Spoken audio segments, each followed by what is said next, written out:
अस्सलाम वालेकुम students. Next हम अपना विटामिन जो हमारा नेक्स्ट टॉपिक है विटामिन B12 का वो स्टार्ट करते हैं। विटामिन B12 को हम कोबालामिन भी कहते हैं, ठीक है। विटामिन B12 के अंदर क्या है कि is required in humans for two essential enzymatic reactions, ठीक है। दो एसेंशियल एंजाइमेटिक रिएक्शंस के अंदर विटामिन B12 जो है ना इसका इंपॉर्टेंट रोल है। फर्स्ट है remethylation of homocysteine to methionine. जब हम री मिथाइलेशन करते हैं होमोसिस्टीन की मिथ्योनिन में, उस टाइम पे हमें विटामिन B12 होता है, वो रिक्वायर्ड होता है। और isomerisation of methyl malonyl coenzyme ACOA, ठीक है। इसके आइसोमेराइजेशन के अंदर मिथाइल मेलियोनाइल COA की आइसोमेराइजेशन के अंदर रिक्वायर्ड होता है, ठीक है। जो कि which is produced during the degradation of some minor acids, जो कि कुछ माइनर एसिड्स होते हैं उनकी डिग्रेडेशन के अंदर हेल्प करता है, ठीक है। कौन कौन से माइनर एसिड्स होते हैं? आइसोल्यूसिन होता है, वैलिन होता है, थ्रियोनिन होता है, मिथ्योनिन होता है, और फैटी एसिड्स वगैरह भी आ जाते हैं जिनके अंदर ऑड नंबर्स होते हैं कार्बन एटम्स के, ठीक है। नेक्स्ट वो कहता है जब कोबालामिन हमारी बॉडी में डेफिशिएंट होता है ना, तो unusual branched fatty acid accumulate कर जाते हैं और वो इनकॉर्पोरेट करते हैं सेल मेम्ब्रेन्स के अंदर, ठीक है, जिसके अंदर सेंट्रल नर्वस सिस्टम वगैरह भी आ जाते हैं, ठीक है। उसके अलावा वो कहता है जिसकी वजह से हमारे पास न्यूरोलॉजिक मैनिफेस्टेशंस होती हैं विटामिन B12 डेफिशिएंसी की वजह से, ठीक है। और फॉलिक एसिड जो होता है वो जिसको हम मतलब N5 मिथाइल टेट्राहाइड्रोफोलेट भी कहते हैं, ठीक है, वो रिक्वायर्ड होता है हमारे पास रीमिथाइलेशन ऑफ होमोसिस्टीन यूरिया के अंदर। मैंने आपको डिजीजेज पिछली वीडियो के अंदर पढ़ाई थी, phenyl ketone urea, homocysteine urea वगैरह, वो लेक्चर आप लेंगे तो आपको समझ आ जाएगी इस डिजीज़ में क्या होता है। इस डिजीज़ के अंदर भी हमारे पास विटामिन B12 की डेफिशिएंसी हो जाती है, ठीक है। नेक्स्ट इसके स्ट्रक्चर कौन सा फॉर्म के अंदर कहता है cobalamin contains a corrin ring system. Corrin ring system एक होता है कोबालामिन के अंदर, ठीक है, जो कि रिजेंबल करता है पोरफायरिन रिंग ऑफ हीम। जो हमने हीमोग्लोबिन का स्ट्रक्चर जब पढ़ा था तो उस टाइम पे हमने पढ़ा था कि हीमोग्लोबिन के अंदर ना वो चार यानी कि इस तरह से उसके साथ आयरन आइटम उनके साथ ना अटैच हुए होते हैं, ठीक है। हीम के साथ चार आयरन आइटम जो है वो अटैच हुए होते हैं, ठीक है। तो इसी तरह से जो जिस तरह पोरफायरिन रिंग ऑफ हीम था ना, इसी तरह हमारे पास जो कोरिन रिंग सिस्टम होता है ना उसके अंदर कोबाल्ट के साथ जो है ना वो पायरोल रिंग्स अटैच होती हैं, ठीक है। क्या होता है वो कहता है कि सिर्फ ये उससे रिजेंबल करता है, ठीक है, कोरिन रिंग सिस्टम जो होता है पोरफायरिन रिंग ऑफ हीम से, बट थोड़ा सा डिफरेंट होता है, but differs in that of two pyrrole rings are linked directly rather than the methine bridge cobalt held in the centre of the corrin ring form for coordination, ठीक है। चार coordination होती हैं। एक सेकंड में आपको दिखाती हूँ यहाँ से। जैसे ये देखिए, ये आपको यहाँ पे नजर आ रहा होगा, जैसे ये कोबाल्ट है दरमियान में, तो इसके साथ ये चार पायरोल रिंग्स अटैच हैं। हीम के अंदर भी हमने ऐसे ही पढ़ा था ना, हीम के स्ट्रक्चर के अंदर चार आयरन एटम्स जो थे वो अटैच होते थे, है ना। तो इसी तरह से ये होता। अब ये कोबाल्ट के साथ कैसे अटैच होते हैं? पायरोल ग्रुप्स के जो नाइट्रोजन एटम होते हैं ना वो उसके साथ बॉन्डिंग करते हैं, तो उस तरह से इनका स्ट्रक्चर बनता है, ठीक है। नेक्स्ट वो कहते हैं the remaining coordinated bonds of the cobalt are with hydrogen of 5,6 dimethyl imidazole, ठीक है, and with cyanide in commercial preparation of vitamin in the form of cyanocobalamin, ठीक है। फिर उसकी फॉर्म्स आ जाती हैं, ठीक है। हमारे पास जो होते हैं ना वो टोटल चार फॉर्म्स होती हैं इसकी विटामिन B12 की कोबालामिन की। कौन कौन सी होती हैं? एक हमारे पास होती है cyanocobalamin, hydroxocobalamin, adenosylcobalamin और मिथाइल कोबालामिन, ठीक है। ये चारों फॉर्म्स जो होती हैं ना ये विटामिन B12 की होती हैं। ऑरल प्रेप होती है सियानो कोबालामिन में। इसके अंदर क्या होता है? इंजेक्टेबल प्रेप होती है, प्रिपरेशन मीन्स, ठीक है। और इसके अंदर एडिनोसाइल में इसको हम एडीओ मतलब एडो B12 भी कहते हैं, और मिथाइल कोबालामिन जो कि मेजर फॉर्म होती है हमारे पास ब्लड सर्कुलेशन के अंदर कोएंजाइम के फॉर्म के अंदर ये मतलब करता है, ठीक है। ये तो हो गई हमारे पास फॉर्म्स, इसकी कवर हो गई, ठीक है। उसके अलावा हम बात करते हैं इसकी डिस्ट्रीब्यूशन की, ठीक है। डिस्ट्रीब्यूशन के अंदर क्या होता है? विटामिन B12 सिंथेसाइज होता है माइक्रो ऑर्गेनिज्म में and it is not present in plants, और ये प्लांट्स में नहीं होता, ठीक है। एनिमल ऑब्टेन करते हैं vitamin preformed from their intestinal microbiota, ठीक है, बाई ईटिंग फ्रॉम द मतलब खाने के थ्रू, डाइट के थ्रू जो है ना वो एनिमल्स इसको ऑब्टेन करते हैं, ठीक है। कोबालामिन जो होता है वो लिवर के अंदर प्रेजेंट होता है, रेड मीट में, फिश में, एग्स में और डेयरी प्रोडक्ट्स में और फोर्टिफाइड सीरियल्स में। ये सोर्सेज लिखे हुए हैं इसके, ठीक है। यहाँ पे विटामिन B12 प्रेजेंट होता है।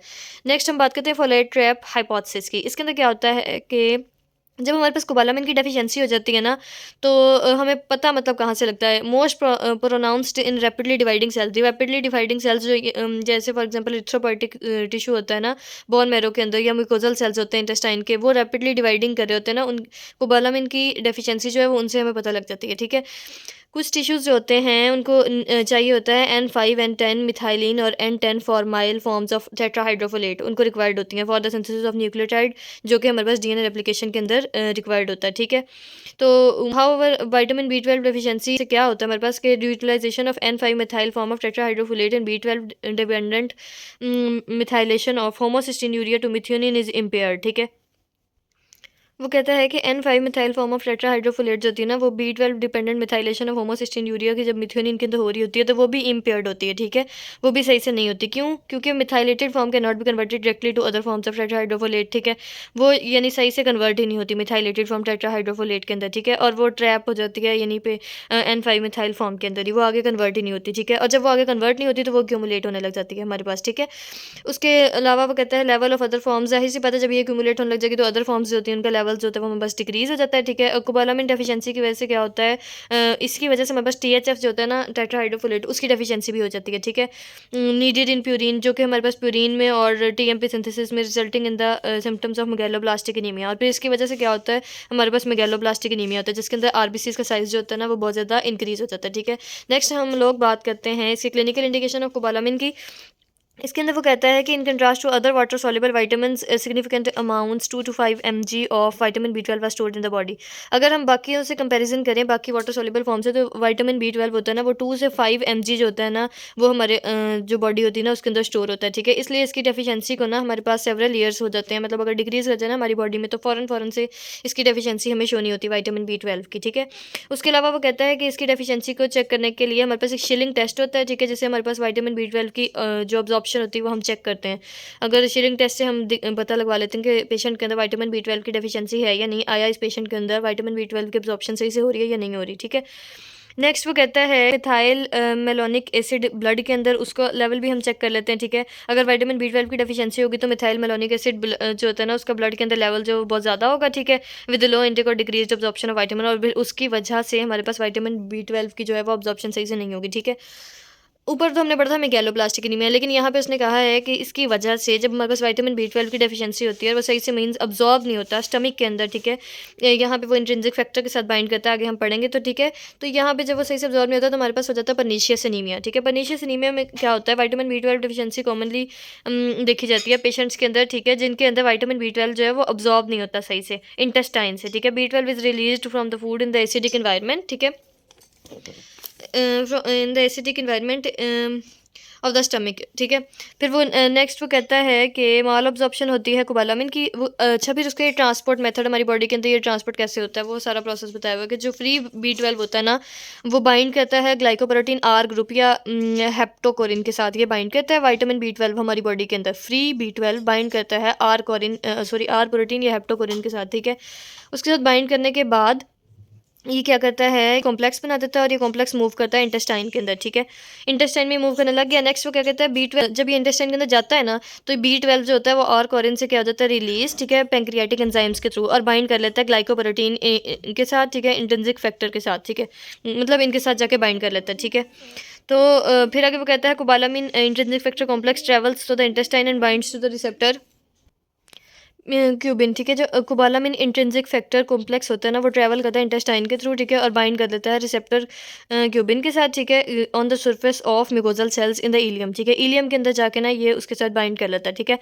फिर वो कहता है cobalamin is transported in the mucosal cells and subsequently into the general circulation, ठीक है। फिर ये मूव करता है, ठीक है, where it is carried by the binding protein transcobalamin, ठीक है, मतलब वो उसको कैरी कर लेती है protein. B12 is taken up and stored in the liver, ठीक है। B12 जो होता है वो फिर लिवर में जाके स्टोर हो जाता है प्राइमरली, फिर release into the bile efficiently reabsorbed in the ilium, फिर इलियम के अंदर अब्सॉर्ब हो जाता है, ठीक है। इस ट्रांसपोर्ट मेथड जो है वो यहाँ से भी दिखा देती हूँ। यहाँ से पाथवे के फॉर्म में मैंने लिखा था, यहाँ लिखा है कि विटामिन B12 जो होता है सबसे पहले हमारे पास R बाइंडर या फिर हेप्टोकोरिन जो हमने यहाँ पे पढ़ा था बुक के अंदर, ठीक है, ग्लाइकोप्रोटीन इसके साथ बाइंड करता है ड्यूडेनम के अंदर जाता है, ठीक है, R बाइंडर या फिर कोबालामिन यहाँ पे क्या होता है मतलब हाइड्रोलाइज कोबालामिन जो होता है, ठीक है, वो नेक्स्ट जाता है विटामिन B12 के अंदर, ठीक है, सेपरेट हो जाता है ड्यूडेनम में जाके, और फिर ये विटामिन B12 इंट्रिंसिक फैक्टर के साथ ड्यूडेनम के अंदर बाइंड करके, ठीक है, मतलब दोनों जो है वो फिर क्यूब्यूलिन के साथ रिसेप्टर के साथ बाइंड करते हैं और फिर इलियम के अंदर जाके ना इसकी क्या हो जाती है अब्जॉर्प्शन, ठीक है। एक बात आपने और याद रखनी है कि जो आयरन होता है ना वो अब्जॉर्ब होता है ड्यूडेनम के अंदर, ठीक है, और B9 विटामिन जो था मैंने अपनी पिछली वीडियो के अंदर बताया था आपको, ठीक है, फॉलिक एसिड, ठीक है, वो अब्जॉर्ब होता है ड्यूडेनम में जाके, और जो हमारे पास B12 होता है ना ये हमारे पास अब्जॉर्ब होता है इलियम में जाके, ठीक है। ये वाले पॉइंट्स जो है वो आपने MCQs के लिए याद रखने हैं, ठीक है। इस तरह से इसका मेथड होता है, ठीक है, इस तरह से हमारी बॉडी के अंदर मूव करता है, ठीक है। नेक्स्ट हम लोग बात करते हैं कहते हैं severe malabsorption of vitamin B 12 leads to pernicious anaemia. जब माल अब्जॉर्प्शन हो जाती है, विटामिन बी 12 सही से अब्जॉर्ब नहीं होता, तो हमारे पास क्या होता है, pernicious anaemia.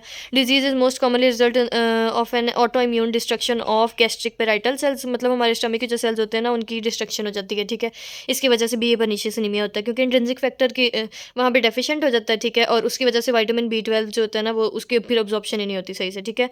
Lack of intrinsic factor, ठीक है, फिर उसने वो बात की है। फिर उसके बाद वो कहते हैं कि इंडिविजुअल्स विद कोबालामिन डेफिशिएंसी, उसके जो पेशेंट्स के अंदर फिर विटामिन बी 12 की डेफिशिएंसी होती है, कोबालामिन की, तो उनको वो अनीमिक हो जाते हैं, ठीक है। आरबीसीज भी मतलब उनके अंदर कम हो जाते हैं, ठीक है। उनके अंदर न्यूरोसाइकेट्रिक सिम्टम्स होते हैं, ठीक है। उसके अलावा वो कहते हैं कि CNS effects are irreversible. Pernicious anaemia requires life long treatment, ठीक है। इसको लाइफ लॉन्ग ट्रीटमेंट की जरूरत होती है अगर किसी को परनीशियस एनीमिया हो जाए, ठीक है। With either high dose oral vitamin B 12 उसको देते हैं, या intramuscular injection of cobalamin, cyanocobalamin देते हैं, ठीक है।